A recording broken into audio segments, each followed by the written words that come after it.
نبی پاک صلی اللہ علیہ وسلم نے فرمایا میں اس بات کا خوف نہیں کرتا کہ میری امت کمزور ہو جائے گی، اس بات کا ڈر نہیں کہ پیسے ختم ہو جائیں گے، نہ یہ خوف ہے کہ بھوکی مرے گی۔ حضور کس بات کا خوف ہے؟ تو نبی پاک نے فرمایا خوف یہ ہے کہ ان کا یقین کمزور ہو جائے گا۔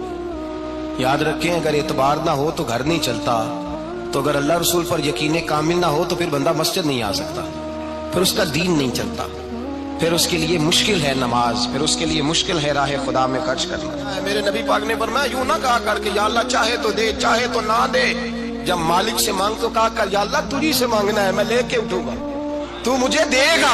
فرمایا جتنا تیرا یقین کامل ہوگا اتنا ہی اللہ تجھے جھولی بھر کے عطا فرمائے گا۔ کمزور سا مسلمان، لڑکھڑاتا سا مسلمان دیکھتا ہوں کرتا ہوں، اور یہ بھی نہ دیکھا کریں بھائی ایمان یقین کو استقامت کے درجے پہ لیں، یہ نہ دیکھا کریں کہ وہ کیسے دے گا، وہ کسی وسیلے کا محتاج نہیں ہے، وسیلے کو پسند کرتا ہے، پر وسیلے کا محتاج وہ بغیر وسیلے کے بھی دے دیتا ہے۔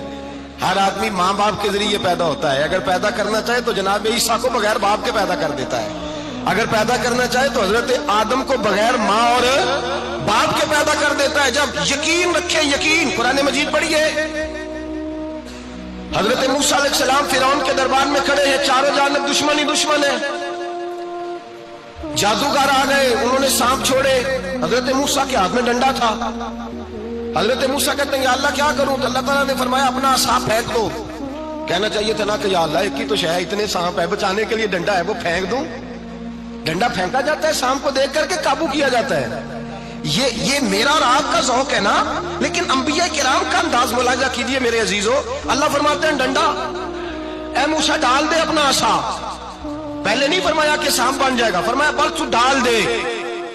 میں اور آپ ہوتے ہیں تو سانپ سامنے ہے، ڈنڈا ہاتھ میں ہے، ہم کہیں گے عجیب بات ہے، یہی تو دفاع کی چیز ہے، اسی کو ڈال دوں تو بچوں گا کیسے؟ کہا ڈال دو، تو حضرت موسیٰ نے ڈال دیا، کہا میرے رب کا حکم ہے تو میرے لیے بہتر ہی ہوگا۔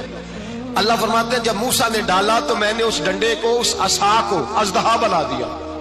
اب کبھی عصا بھی اژدہا بنے، کبھی کبھی چھڑی بھی بہت بڑا اژدہا بنی ہے، لیکن قرآن کہتا ہے جناب موسیٰ نے ڈالا تو اللہ نے اژدہا، بلکہ اس سے پیچھے چلیے، عورتیں کمزور یقین کی ہوتی ہے نا، جناب موسیٰ پیدا ہوئے تو اللہ فرماتے ہیں میں نے موسیٰ کی ماں کے دل میں بات ڈالی، ماں کے دل میں، صندوق میں ڈال کے تو اس کو دریا میں بہا دے۔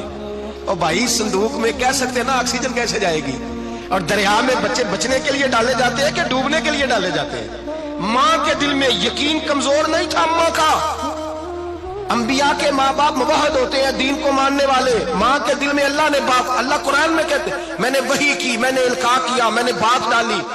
حضرت موسیٰ کی ماں کہتی ہے میں نے ڈال کے نا سمندر میں بیٹا، میں نے سمندر میں بیٹا ڈال کے صندوق میں بند کر کے رب کے حوالے کیا۔ آپ فرماتے ہیں میرے مالک کا بھروسہ کیا تو پھر میرے مالک کا کام دیکھو، کمال دیکھو، میں نے دریا میں ڈالا، اللہ نے فرعون کے گھر میں میرے بیٹے کی پرورش کرا دی۔ یہ یقین کہ حضرت موسیٰ کے پاس قوم آئی، قرآن پڑھیے، کہا جناب پانی چاہیے، وَإِذِ اسْتَسْقَىٰ مُوسَىٰ لِقَوْمِهِ، موسیٰ نے اپنی قوم کے لیے پانی مانگا، ہم نے کہا فَانْفَجَرَتْ مِنْهُ اثْنَتَا عَشَرَةَ عَيْنًا، اپنا ڈنڈا پتھر پہ مارو۔ عقل والا آدمی ہوتا تو اڑ جاتا، کہتا یا اللہ پتھروں سے بھی کبھی پانی نکلا ہے؟ اضرب بعصاک الحجر، مارو پتھر پہ ڈنڈا۔ اللہ کے نبی نے منٹ نہیں لگایا، ٹھا کر کے ڈنڈا لگایا، فَانْفَجَرَتْ مِنْهُ اثْنَتَا عَشَرَةَ عَيْنًا۔ اللہ فرماتے ہیں جناب موسیٰ نے ایک عصا مارا، میں نے 12 چشمے جاری کر دیے۔ تو لے تو اللہ کرتا ہے، اللہ کہتا ہے پڑھ نماز روزی دوں گا، کہتا ہے سوچتا ہوں۔ اللہ فرماتے ہیں آجا مسجد میں تیرا ہو جاؤں گا، کہتا ہے دیکھتا ہوں۔ رب فرماتا ہے تو میرے محبوب کی غلامی کر، میں تجھے محبوب بنا لوں گا۔ تو کہتا ہے تھوڑا بڑا ہو کے داڑھی رکھنی ہے، ابھی سیاح ہو کے میں ذرا سرٹیفکیٹ لے لوں اسرائیل سے کہ کتنے سالوں کے بعد آئیں گے، پھر شروع کروں گا۔ پروگرام بنا رہا ہے، ابھی تو ارادے میں ہے۔ اللہ کے پیغمبر کا ڈنڈا، اور اس سے زیادہ آگے بات ہو گئی، پیچھے فوج لگی ہوئی ہے فرعون کی، مجمع ہے، ہزاروں لاکھوں کا لشکر لے کے، تلواریں نیزے، فرعون پیچھے، آگے دریا آ گیا۔ حضرت موسیٰ علیہ السلام کھڑے ہیں، اب کدھر جائیں؟ اللہ پاک نے فرمایا مارو ڈنڈا۔ کہاں؟ پانی پہ ڈنڈا مارو۔ اب حضرت موسیٰ علیہ السلام پانی پہ ڈنڈا مارے تو پانی ابلے گا، اس سے زیادہ کیا ہوگا؟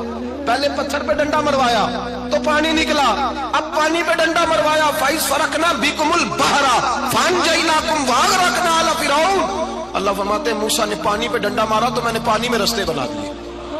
ایک جگہ ڈنڈا مارا تو پانی نکل آیا، دوسری جگہ عصا مارا تو پانی خشک ہو گیا، 12 چشمے بن گئے،